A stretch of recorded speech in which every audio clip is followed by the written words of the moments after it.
What's up, guys? It's Sam. I wanted to bring a new video out, really centered around new players and to kind of relaunch some of my tips that really are designed for new players with all the new people who have come to the community. I've seen a lot of questions on Reddit that I think I can help with, and now that the holiday season's over and my travel's lightened up a little bit, I figure I can kind of get started and help with some of the stuff that's out there that everybody's asking. That's really kind of breaks down into a few basic things. So first of all, if you're new to the community, welcome. I would say this is a community that the developers have been extremely inviting to their players and really welcome a lot of their feedback, and they listen to the feedback much more than any game I've ever played. So you've really picked a game that if you see something that if there's a bug, if there is a mechanic in the game that you don't like, I can tell you they actively listen and really do appreciate the feedback. These developers truly get it. It's like if you, being in the workforce, which some of you may be, you meet people often in your life that you realize you're like, that guy gets it. Whether it's in a job, maybe in school, a really good teacher that just responds well to their audience and knows their audience, and these guys definitely get it. So first of all, welcome if you're new to the community. Second of all, you've picked up an extremely strong game from obviously art. The narration is fantastic, but the game's really difficult, and it can turn a lot of people off to it very quickly if you don't understand the mechanics of the game, because it's very punishing. They're simple, but they're punishing. So really what this video is around, and really what, if you see the rest of the videos in my channel, they're really based around helping new people understand the basics and the mechanics, because once you get it, the game is much more enjoyable. So that's kind of what this will be about. So I'll start with really 5 tips or really explanations to some of the concepts of the game that will help you be more successful. So we'll start with the first one. So DD at its core is an RPG, but truly you want to treat it like it's a management simulator. So the way you want to look at the game is your decisions are not necessarily going to be, oh, I don't want to do that, I don't want to do this. It's not about right or wrong. It's not about oh, this is going to be a soft decision, or I'm going to look like a coward in this scenario, because these scenarios do come up. What really the way you want to look at it is you have to make necessary decisions. There's going to be times where people are going to have to die, that you're going to have to dismiss them, and you really want to look at the game. You need to treat it like a business. If you do not treat this game, or I should say your estate, like a business, you will fail miserably at this game, and you will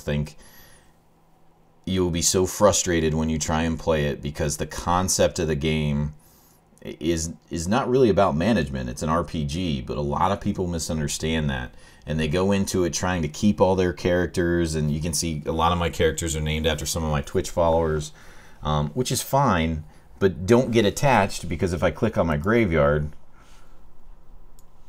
there's a lot of people that have died in here. Many of them very, some just as recently as week 360. I think I'm probably in week 70 in this play. So the reason I've been so successful, and the reason why I put this play on there, is I have over 1 million gold. I've played that. This is my estate I've had since day one, since the launch day when I bought it. There's been a lot of patches, a lot of changes to the game, but the core concept essentially stays the same. If you treat it like a business, you will be successful. If you treat it like these people are your friends and you really want to hold on to them, you will struggle, and the game will punish you for it. So that's really the first tip. So treat it like a business. These people are essentially expendable. They're employees.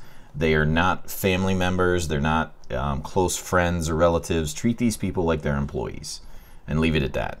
You're going to have to fire some people. Some people, I guess in a business you don't want anybody to die, but you're going to have to fire some people, and you're going to have to hire new ones constantly until you find people that set your business up for success. And that's the first tip. The second tip is slow and steady wins the race. So I've been playing this game for almost a year, on and off. I have 1.2 million gold. So I don't know how many hours I have in this playtime. It doesn't matter. But what I can tell you is probably 90% of my playthrough has been on this estate. So I have a ton of hours on this, and I still only have 1.2 million gold. It takes me probably 6 to 10, maybe 8 to 15 hours of gameplay to get 100,000 gold. It takes a long time. So really slow and steady wins the race. You want to make sure that you're upgrading your characters and really spending your gold before you bring them into a dungeon that's a higher level to them, because the game will punish you. If you go into a champion level dungeon and you try and do it with somebody who's not the proper level, who you haven't upgraded their gear, who doesn't have the right combat skills, just expect to fail, because that's probably what's going to happen. You're going to get the shit kicked out of you, and you deserve it. You have to go slow, and you have to make sure everybody's ready before you progress to the next stage. Really, the third one is leave your pride at the door. And the reason I say that is there's a lot of people that play this game that they get into a fight where they're working from behind and they don't want to retreat, or they didn't want to bring a healer. They just thought they were going to mosey on through somewhere and make it really easy on themselves because, they brought 4 DPS characters. I will tell you right now, I do not run dungeons without a healer. Unless I know, and even then it's very, very rare, unless I know that I have all the right trinkets and all the right things for the situation I'm going to run into, or I'm going to retreat very quickly if something goes bad. I would tell you that the amount of times I've not brought a healer has been under 5%. Very, very, very rarely. And some people disagree with that, and that's fine. But this isn't about how to have fun or how to expand the game or who's better at the game. This is about simply basic concepts. Bring a healer. Don't be an idiot. You need one. And bring a Vestal, because you don't want to ever test the RNG gods with bringing an occultist, and then he launches weird reconstruction and you hit a heal for 0 when you needed to just bring somebody off death's door, and that's all you had to do, and then they bleed to death and you spent 4 hours of your life leveling that character. I mean, the game will punish you. So that's the second one. Go slow, upgrade everything as you go before you go into the next level dungeon. If you have to build gold, bring in some characters that are level 0, use them, run them through maybe a torchless dungeon after you understand those concepts, or just run them through a couple dungeons to get you some money.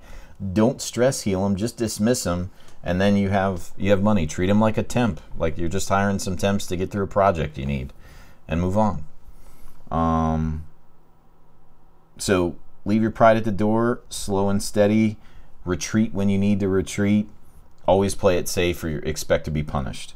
The fourth one is learn the mechanics. There's a lot of mechanics, and I would say that not everybody does a great job of explaining them, including me. Some of my content you'll see in my channel is a little dated, and that's why I'm updating a lot of it.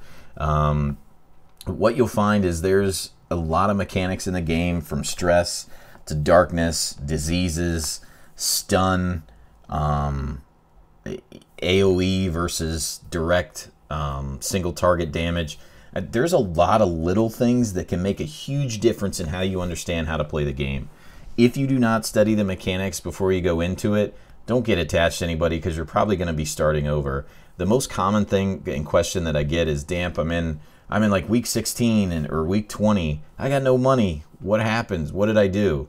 Well, you started the game, you named characters after somebody, you got attached to them, they didn't have good quirks, you stressed them out a lot, you probably didn't want to stress heal them, but you did, so you started to run out of money, then you upgraded them, and you may not have needed to. So there's a lot of things where you don't understand when to upgrade, when to ditch somebody, how stress works, how damage works, what you can live without and what you need, all those things. So I'm not going to promote my channel. There's a lot of great resources out there. You can check my strategy guide or the channel if you want to, but there's a lot of people on Twitch that stream that really know what they're doing. Watch some people and, you know, kind of see for yourself what you think. Learn from them, ask a lot of questions, and you really, once you get the mechanics, you'll really start to like the game more. But just go into it for now and click around and try it. Just don't get attached to anybody, because you're going to be starting over. Almost everybody starts over after, you know, probably their first 8 or 10 hours of gameplay. And once you begin to get the mechanics, you really begin to like the game. And that's where this game truly shines. And then the fifth and last tip is, with every decision you make, you want to consider, is this an investment into making me more money, or is this a gold sink? You know, is this essentially a bottleneck of what something I need to accomplish and it's eventually going to make me more money, or should I be maybe prioritizing somewhere else? So the best way to look at that is, gold is really your biggest bottleneck in the game. There's always going to be heirlooms you can leave on the ground, but you want that gold. There's always going to be, you know, maybe portraits or busts that you can do without, but you got that gold sitting right there. The gold is truly what you need. That is really what this game's all about, is taking the gold where you can. Keeping your characters higher level, the ones that are worth it, that have really good quirks, and really managing your gold. And really making gold is the biggest, I'd say the biggest problem for people, is managing that money. If it's not going to make you gold in the long run, like upgrading a building or saving you gold of some sort, maybe you don't need it. If you already have a stress relief in the Abbey, do you really need one in the tavern? Or maybe you just want to bring some gold with you instead of maybe things that would upgrade these. So those are just 5 basic tips, guys. I really wanted to keep it around 11 minutes. So hopefully that was helpful for you. Hopefully that gives you a start on the mechanics. But remember, treat it like a business. Really want to manage your gold. Play it safe. Learn the mechanics. And, you know, don't be so proud. If you're proud in the game and you want to try and act like a hard ass, you're probably going to pay for it later. So with that, thank you very much for watching. Thanks for all the support on you know, Twitch. A lot of you guys have popped in. If you guys have any questions at any time, you can pop in on my Twitch channel and ask. Doesn't matter what I'm playing. I'm always playing different stuff. So come and hang out, ask whatever you want, and I'll see you guys in the next video. Thanks. Later.